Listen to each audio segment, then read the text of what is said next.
Avinu Shalom Aleichem, Avinu Shalom Aleichem, Avinu Shalom Aleichem, Avinu Shalom, Shalom, Shalom Aleichem, Avinu Shalom. Bonjour peuple de Dieu, Shalom, Shalom chez vous avec votre chaîne Shalom TV dans votre tasse de grâce matinale avec la servante Jeannette. J'espère que cette journée soit merveilleuse pour vous par la grâce du Seigneur. La Bible nous dit que les bontés de l'Éternel ne sont pas épuisées, ses compassions ne sont pas à leur terme, elles se renouvellent chaque matin. Et ma prière pour toi ce matin, c'est que les bontés de l'Éternel se renouvellent dans ta vie, sur ta famille, sur tes enfants et dans tout ce que tu vas entreprendre cette journée. Donc, comme nous avons parlé hier et cette semaine, nous parlons vraiment de demeurer dans la présence de Dieu, de demeurer sous l'abri du Très-Haut, parce que cette année a été proclamée par mon Église au travers de la servante de Dieu, la prophétesse Bibi Senga, que c'est une année du repos. Et donc, pour que ce repos soit notre partage, pour que nous puissions jouir de ce repos, donc il faut, c'est conditionnel, tu dois demeurer sous l'abri du Très-Haut.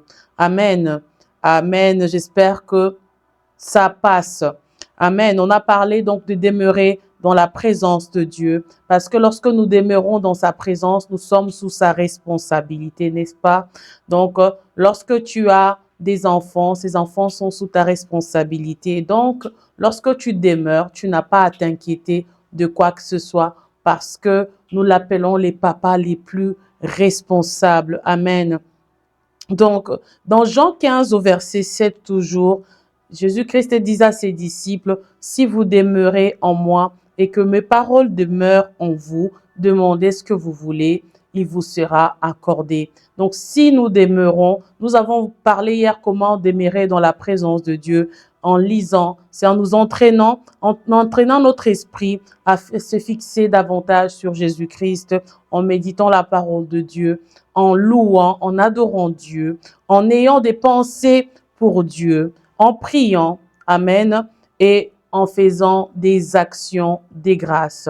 Amen. Donc, et ensuite, nous allons voir comment est-ce que la parole de Dieu, selon Jean 15, 7, la Bible de Jésus-Christ dit, si vous demeurez et que en retour mes paroles demeurent en vous.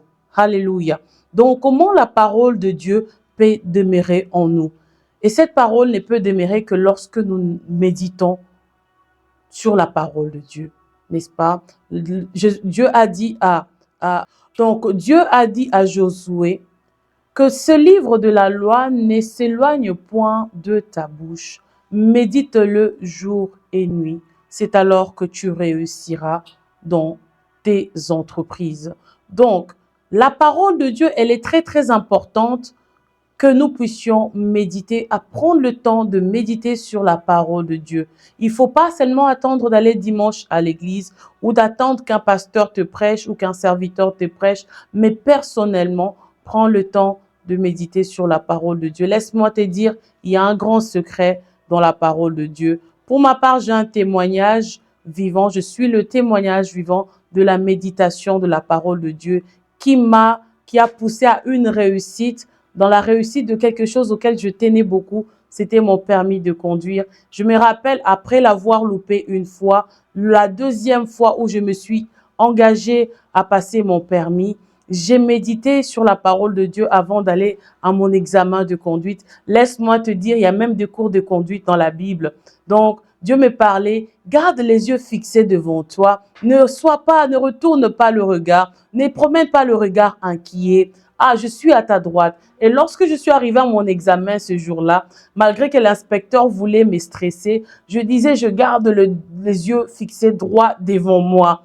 Et j'ai appliqué la parole de Dieu. Et je disais à l'intérieur de moi, lorsque l'inspecteur voulait me stresser, je disais, Seigneur, à ma droite, c'est pas l'inspecteur que je vois, mais c'est toi que je vois à ma droite. Et laisse-moi te dire, ce jour-là, j'ai eu mon permis. C'est pour montrer que la parole de Dieu n'est pas n'est pas vaine. Elle a un impact. Elle est bel et bien réelle.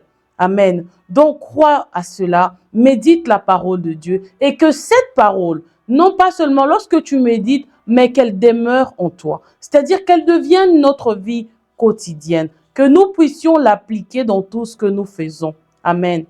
Tu seras surpris que tu réussiras. Tu réussiras dans tout ce que tu vas faire. Soyez bénis.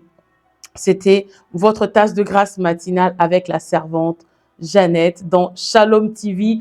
S'il vous plaît, c'est Shalom TV. N'oubliez pas d'aimer, liker et surtout partager pour soutenir l'œuvre de Dieu. Que Dieu vous bénisse et bonne journée chez vous.